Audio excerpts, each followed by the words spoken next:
आज मैं आरटी का पार्ट फर्स्ट डाल रहा हूं, पहला पार्ट।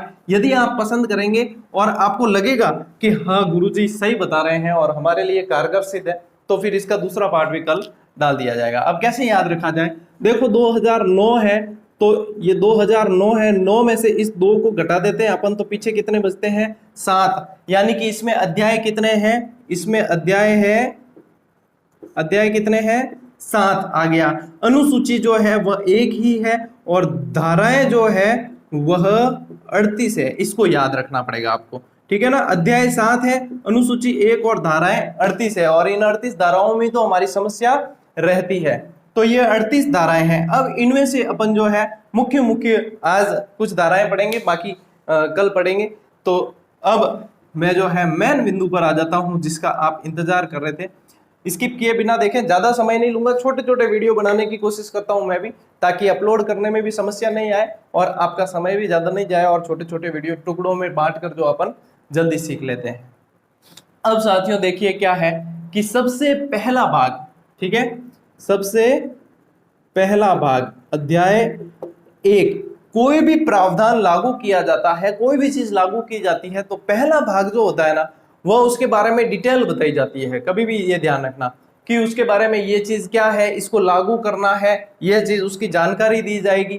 तो ये पहले चीज के अंदर यही आता है। तो इसके अंदर भी अध्याय पहला जो है, इसके अंदर 2 धाराएं हैं। कितनी है, 2 धाराएं। पहले के अंदर 2 है और उसमें भी पहली धारा के अंदर जो है इसकी जानकारी है, ठीक है, इसकी जानकारी है और इसको लागू करने के बारे में बताया गया है। ये पहली धारा के अंदर है। दूसरी धारा में क्या है, जब भी कोई चीज लागू होती है तो उसको लागू करना है, फिर उसमें कई शब्द आएंगे, नए नए शब्द भी आएंगे, कुछ पुराने शब्द भी आएंगे, तो उन शब्दों की डिटेल पता होनी चाहिए।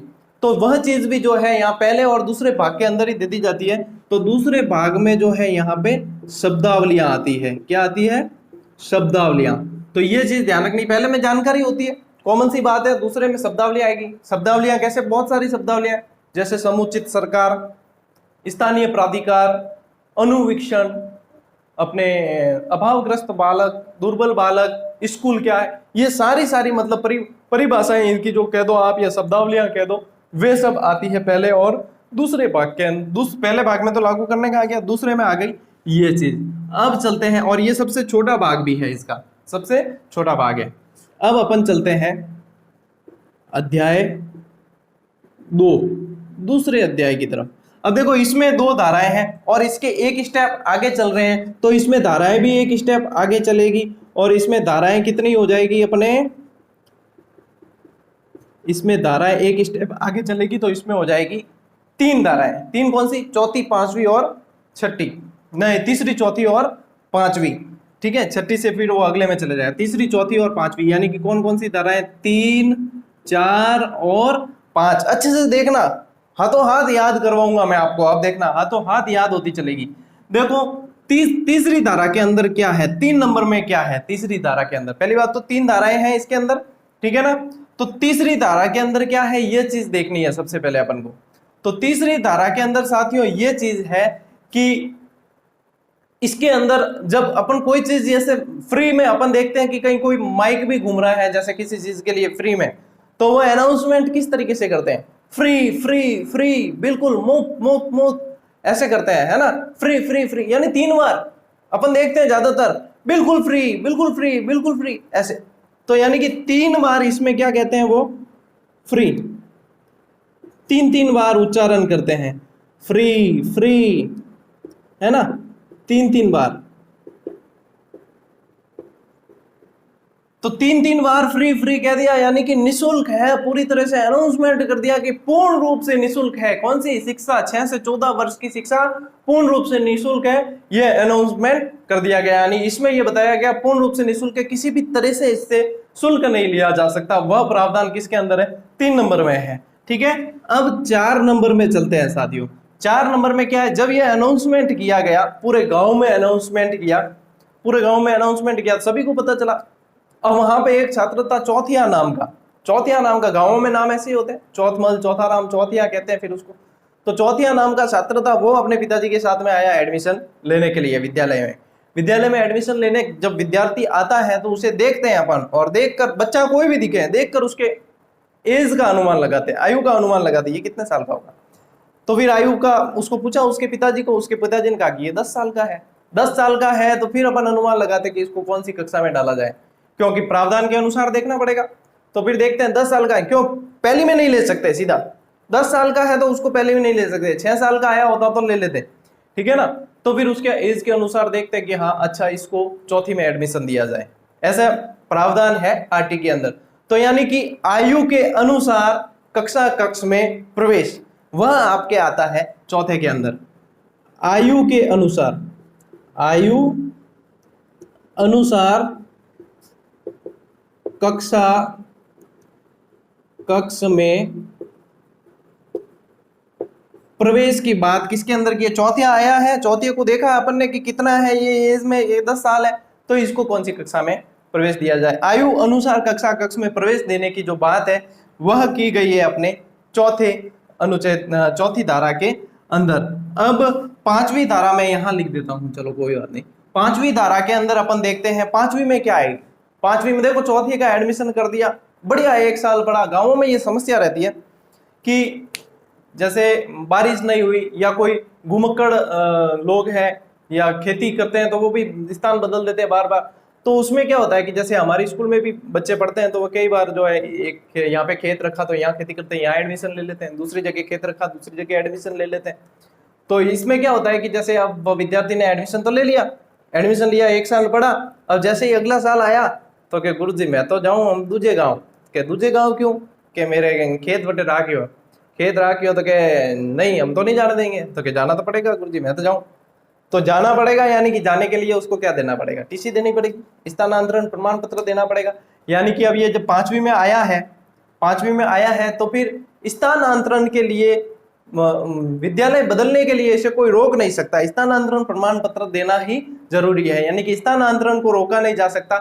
यदि कोई टीसी देने में आनाकानी करता है या स्थानांतरण प्रमाण पत्र देने में आनाकानी करता है विद्यालय प्रशासन, तो उनके खिलाफ अनुशासनात्मक कार्रवाई का प्रावधान इसके अंदर है। यानी कि स्थानांतरण और स्थानांतरण प्रमाण पत्र देने का प्रावधान अपने किसमें, चौथी 5वीं में, 5वीं में स्कूल बदल दी तो इसको फिर स्थानांतरण प्रमाण पत्र देना पड़ेगा। शॉर्ट में लिख रहा हूं मैं यहाँ टीसी, ठीक है, ट्रांसफर सर्टिफिकेट इसको यहाँ पर देना पड़ेगा। इसको यदि रोकने की कोशिश की ट्रांसफर सर्टिफिकेट को, क्योंकि विद्यार्थी जो है वह पूर्ण रूप से स्वतंत्र है, जहां पढ़ना चाहे वहां पढ़ सकता है, ठीक है ना। इसको यदि रोकने की कोशिश की तो फिर यहाँ पे जो है अनुशासनात्मक कार्रवाई का भी प्रावधान है। तो उम्मीद है यहां तक तो समझ में आ गया होगा। अब अपन अगले भाग की तरफ चलते हैं।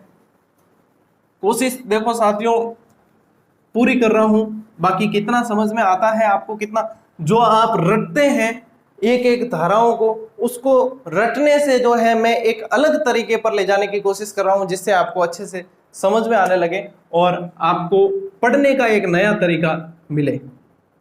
अब देखो भाग 2 था वो, अब यहाँ पे आ गया अपने अध्याय 3, यानी कि भाग 3 आ गया, अध्याय 3 आ गया। और 3 के अंदर यहाँ पे कितनी धाराएं थी, 3 थी, और इसको इंटू 2 करें वो सीधा रिजल्ट आ जाएगा यहाँ। यानी कि यहाँ पे अपने धाराएं आ जाएगी यहाँ पर 6, 3 दूनी 6 धाराएं यहाँ पे आएगी। तो यहाँ पे अपने 5 तक आई थी, तो यहाँ पे आएगी 6 से 11 तक, 6 से 11 तक 6 ही हो रही है ना, देखो 6, 7, 8, 9, 10, 11 बराबर है, ठीक है, 6 से 11 तक यहाँ पे आ जाएगी। अब यहाँ पे अपन एक एक धारा को देखते हैं, 6, 7, 8, 9, 10 और 11। अब 6, 7, 8, 9, 10, 11, अब ये जो 6 धाराएं हैं, 3 भाग कौन सा है, 3, यानी कि तीसरे भाग में 3 लोगों के जिम्मेदारियां दी गई है, दायित्व बताए गए, कर्तव्य बताए गए। तीसरे भाग के अंदर 3 लोगों के कर्तव्य है। एक तो समुचित सरकार के, एक स्थानीय प्राधिकार के और एक माता पिता के, ठीक है। क्योंकि तीसरा अध्याय है तो 3 जनों के अपन को याद रखना है कि ये समुचित सरकार जो होती है, राज्य सरकार, केंद्र सरकार, वो सारी समुचित सरकार के अंदर। स्थानीय प्राधिकार के अंदर आपके स्थानीय शासन आ जाता है, ग्राम पंचायत, नगर पालिका वगैरह, ये पंचायत समिति वगैरह सारी। और माता पिता आपको बताइए, गार्जियन, पेरेंट्स वो होते हैं, उनकी जिम्मेदारियां, उनके दायित्व, उनके कर्तव्य बताए गए हैं। अब चलते हैं अपन 6 नंबर में। अब 6 नंबर में भी साथियों यही है कि इसमें जो दिया गया, इसमें फिर से 3 चीजों को ध्यान में रखना है कि समय स्थिति और स्थान समय और स्थिति के अनुसार, स्थान समय और स्थिति के अनुसार विद्यालय की जो है दूरी निर्धारित की जाती है। इसमें क्या होता है कि पहली से 5वीं तक की जो स्कूल है वह 1 किलोमीटर के दायरे में होनी चाहिए, और 6ठी से 8वीं तक की जो स्कूल है वह 2 किलोमीटर दायरे में होनी चाहिए, क्योंकि स्थान समय और परिस्थिति देखते हुए यह प्रावधान किया गया है कि विद्यालय जो है पास में होना चाहिए। तो यह प्रावधान आपके आ जाता है कौन सी धारा में? 6ठी धारा के अंदर। फिर से 3 चीजों पर 6ठी धारा के अंदर यह चीज आ गया। अब 7वीं धारा में क्या आएगा? देखो साथियों, जो 7 का आंकड़ा है ना, ये ऐसा आंकड़ा है, आपको पता है और 7 क्या क्या चीजें होती हैं? फेरे 7, वैसे तो 4 लिए जाते हैं लेकिन कहते कितने हैं? 7 फेरे के बाद में देख लो जिम्मेदारियां, विवाह कहते हैं। 7 फेरे के बाद क्या विवाह होता है? विवाह यानी विधिवत रूप से वहन करना। वाह मतलब वहन करना, वहन करेंगे तो खर्चा बढ़ेगा, ठीक है ना। 7 क्या है? समुद्र। 7 समुद्र पार में तेरे पीछे पीछे आ गया। 7 समुद्र पार करने में खर्चा कितना आएगा? है पीछे पीछे आ तो गया, खर्चा कितना आएगा? विवाह करेंगे खर्चा कितना आएगा? अजूबे 7 वंडर, 7 वंडर बनाने में खर्चा कितना आया? पता ही है आप सभी को। यानी कि खर्चे से संबंधित, जहां पे खर्चे की बात आए, जहां पे वित्तीय भार की बात आए, वह आपके 7वीं धारा होगी, ठीक है ना। 7वीं धारा के अंदर क्या प्रावधान है? वित्तीय भार यानी कि खर्च से संबंधित प्रावधान है। और खर्च से संबंधित प्रावधान यानी कि यहाँ पे केंद्र सरकार और राज्य सरकार का रेशियो फिक्स किया गया है, वो वर्तमान में 60-40 का है। अलग अलग पंचवर्षीय योजनाओं के अनुसार अलग अलग था, अभी वर्तमान स्थिति के अंदर 60-40 का है। कंफर्म कर लेना इसको, लगभग मेरे हिसाब से यही है, फिर भी आप कंफर्म कर लेना। तो 60-40 का रेशियो यानी कि खर्च जो है कौन कितना करेगा वह इसके अंदर। समझ में आ रहा है ना? कमेंट करके बता देना। अगला पार्ट चाहिए या किसी और टॉपिक पर चाहिए वो भी बता देना, ठीक है ना। तो वित्तीय भार 7 चीजें जहां है वहां पे अपने खर्चे ज्यादा होते हैं। तो 7 के अंदर अब 8, 9 और 10 को कैसे याद रखा जाए साथियों? कोई भी काम करते हैं, जैसे एग्जाम दे रहे हैं या कहीं कोई शुभ कार्य के लिए जाते हैं, तो आप सबसे पहले आशीर्वाद लेना पसंद करेंगे, और ये माना जाता है कि माँ बाप से बड़ा आशीर्वाद और आपके लिए कोई नहीं है। यानी कि सर पर आपके हाथ होना चाहिए, किसका? माता पिता का, ठीक है ना। तो सर पर हाथ क्या है? सर पर किसका हाथ? माता पिता का हाथ, माता पिता का हाथ। ये है 8, ये है 9 और ये है 10। कैसे? सर यानी कि सरकार, सर यानी कि सरकार, कौन सी सरकार? समुचित सरकार, ठीक है। पर यानी कि प्राधिकार, प्राधिकारी, ठीक है, प्राधिकारी, कौन से? स्थानीय प्राधिकारी। और माता पिता तो 10 में है ही। अब ये क्या है कि 8 में ये प्रावधान है साथियों की सरकार जो है, समुचित सरकार जो है वह व्यवस्था करेगी, पूर्ण रूप से स्कूल का देखेगी कि कहाँ स्कूल बननी चाहिए, कैसे है कैसे नहीं है, वह सारी बनाने की व्यवस्था और सारी चीजें देखेगी। ये समुचित सरकार की जिम्मेदारी है, कर्तव्य है, दायित्व है। फिर 9 नंबर में क्या है? प्राधिकार यानी स्थानीय प्राधिकार। स्थानीय प्रशासन है, वह देखेगा कि शिक्षक वहां पर पर्याप्त मात्रा में है, क्या वहां पर व्यवस्था पर्याप्त मात्रा में है, 4 दीवारी बनी हुई है या नहीं बनी हुई है, किस तरीके से स्टूडेंट कितने हैं, पानी की व्यवस्था है नहीं है। ये सारी चीजें जो है वह स्थानीय प्राधिकार के दायित्व और कर्तव्य आ जाते हैं आपके 9 नंबर के अंदर, ठीक है ना। 10 नंबर के अंदर माता पिता के दायित्व। माता पिता के दायित्व क्या है भाई? सरकार इतनी कोशिश कर रही है, मास्टर जी कोशिश कर रहे हैं, तो माता पिता की भी जिम्मेदारी बनती है कि वे विद्यार्थी को एडमिशन करवाएं। जब वो एडमिशन ही नहीं करवाएंगे तो बच्चे पढ़ेंगे कैसे? तो उनकी जिम्मेदारी यह है कि वे एडमिशन स्कूल में करवाएं। तो उनकी ये कर्तव्य है, उनका ये दायित्व है कि वे यहाँ पर एडमिशन करवाएं। तो ये आ जाता है अपने किसके अंदर? 8, 9 और 10 के अंदर। समझ में है ना? सर पर हाथ होना चाहिए, किसका? माता पिता का। सर पर माता पिता का हाथ। अब आता है अपने, ये यहाँ पे लिख देता हूं मैं वापस। अब अपने आता है 11 नंबर। कौन सी धारा आ गई? 11 नंबर। 11 नंबर में साथियों ये है कि आप जब एडमिशन करेंगे, अब माता पिता की जिम्मेदारी आ गई कि एडमिशन करवाना है, लेकिन एडमिशन तो 6 वर्ष के बाद, 5 वर्ष के बाद कहती है, तो उसके बाद, उससे पहले भी तो बच्चा कहीं पढ़ रहा होगा। यानी कि स्कूल पूर्व, विद्यालय पूर्व की जो शिक्षा है वह आंगनवाड़ी केंद्र पर होनी चाहिए।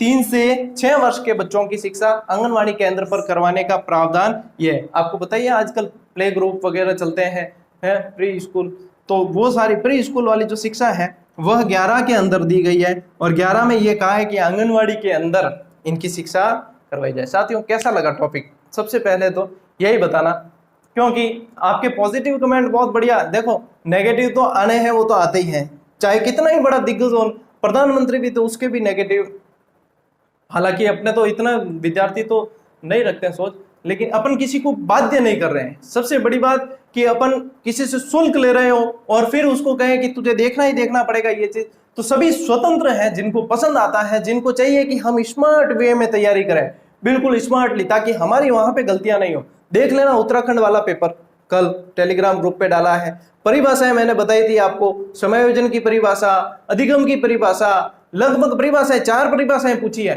ना, और 1-2 तो ऐसी है जो किसी बुक में थी नहीं, जो सीधी बाहर से डाली गई थी, तो उसका तो अपन क्या कर सकते हैं, वो तो किसी स्टूडेंट ने नहीं पढ़ी होगी, और जिसने पढ़ी है 1-2% ने पढ़ी होगी, ज्यादा नहीं।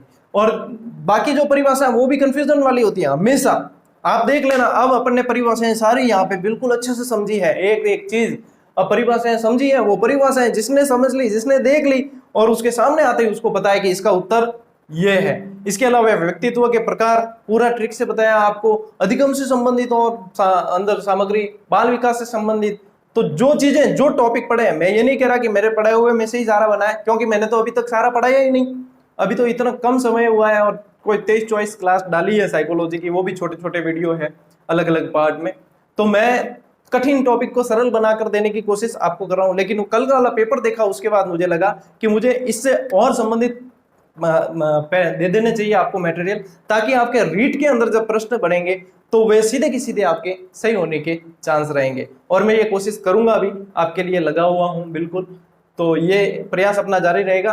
तो एक बार वो पैटर्न को देखें कि देखना कितना इजी हो गया और कंफ्यूजन सीधा बाहर हो जाता है, ज्यादा रटने की जरूरत नहीं है। ट्रिक्स ऐसी है, मैंने आपको ये पूरी एक तरह से कहानी के रूप में बता दिया, तो कहाँ समस्या है, मतलब एक बार ध्यान से देखा है, व्यवस्थित रूप से अपने माइंड को एक्टिव करके कि मैं सीखने के उद्देश्य से देख रहा हूं, तब तो वह व्यक्ति सीखेगा। और कोई ऐसा सोचेगा कि ये कहाँ गलती करे और मैं पकड़ूं, तो उसकी कोई सीमा नहीं, क्योंकि मानव गलतियों का पुतला है, हर किसी से गलतियां होती है, ऐसी कोई समस्या नहीं है। सिर्फ पढ़ना है और अपना टारगेट जो है उसको ध्यान में रखकर आगे चलना है। इसी पॉजिटिविटी के साथ में चलोगे, सकारात्मकता के साथ चलोगे, तब तो सफल होगे। नहीं तो फिर बैठ के यूट्यूब पे, अन्य ऐप पे मास्टरों की गलतियां ढूंढते रहना और दूसरे मास्टर बनते जाएंगे, कोई फर्क नहीं पड़ने वाला। आपके एक जने के गलतियां ढूंढने से कोई फर्क नहीं पड़ने वाला। आपको तो अपनी गलतियां सुधार कर अंदर प्रवेश लेना है शिक्षा विभाग में। बहुत बढ़िया आनंद है, हकीकत बता रहा हूँ, हकीकत बता रहा हूँ, आनंद है, लेकिन आनंद को भोगने से पहले तपस्या करनी पड़ेगी। तो करते रहिए, हम तो साथ दे रहे हैं आपका, देखो मैं तो दे रहा हूँ, मेरे कोई ऐसा वो है नहीं, किसी तरह के कोई स्वार्थ वगैरह कुछ भी नहीं है। आप तो बस सीख लो और सिलेक्शन दे दो। 2 पेड़ा पूछाऊं मैं कि कोई मिठाई खिला दे सिलेक्शन के बाद में, तो आई मेरी असली खुशी है। और उसका इंतजार तो हमेशा एक शिक्षक को तो अपने जो शिक्षार्थी विद्यार्थी होते हैं उनसे रहता ही है, कि वो जब सफलता प्राप्त करे उसके बाद में ये आकर बताए कि सर हमारा हो गया। और विद्यार्थी की जब सफलता मिलती है विद्यार्थी को, तो सबसे ज्यादा खुश उसके माता पिता और शिक्षक गुरु ही होते हैं। तो ये तो आप सभी को पता है साथियों, क्या बताना इसमें, है ना। तो अब अगला पार्ट इसका कल डाला जाए या नहीं वो बता देना, और मिलते हैं अगले वीडियो में। तब तक के लिए राम राम, जय हिंद।